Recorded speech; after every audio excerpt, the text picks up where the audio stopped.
So magandang araw po sa inyong lahat guys. Welcome po dito sa ating vlog. Ito po ang Amat G, Amateur Treasure Hunting Group, Mindanao. So tabi-tabi po sa mga hindi mga katulad sa amin. So ito po yung sinasabi ko na mayroong allegedly nakakita ng diyan sa may kawayan na yan, diyan banda sa ilalim ng tubig, nakita yung mitso allegedly na may mitso diyan.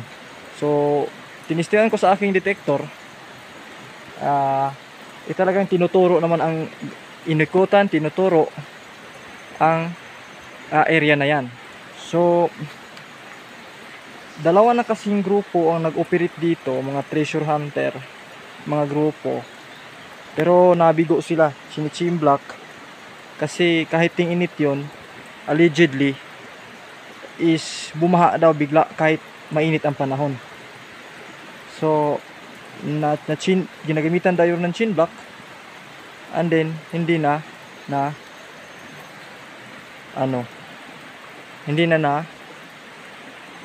kuha kasi naabutan ng baha.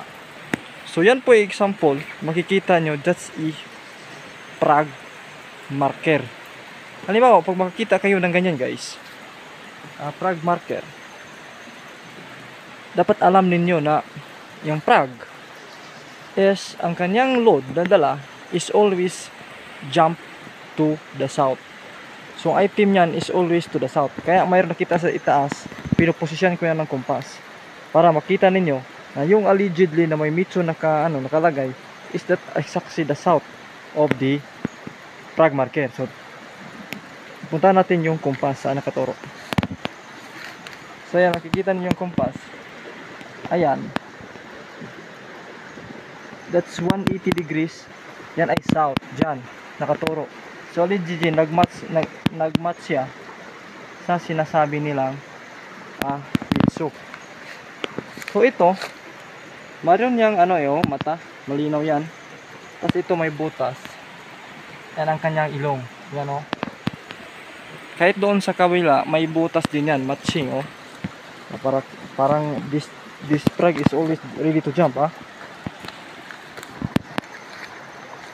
Tabi-tabi po, video lang. So ayan mayroon ding butas dyan Ayan that's a frog marker.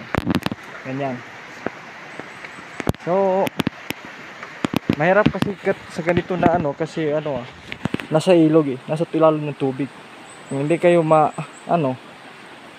maging tricky sa pag-operate, talagang pahirapan ang pag-operate ng isang treasure hunting activities.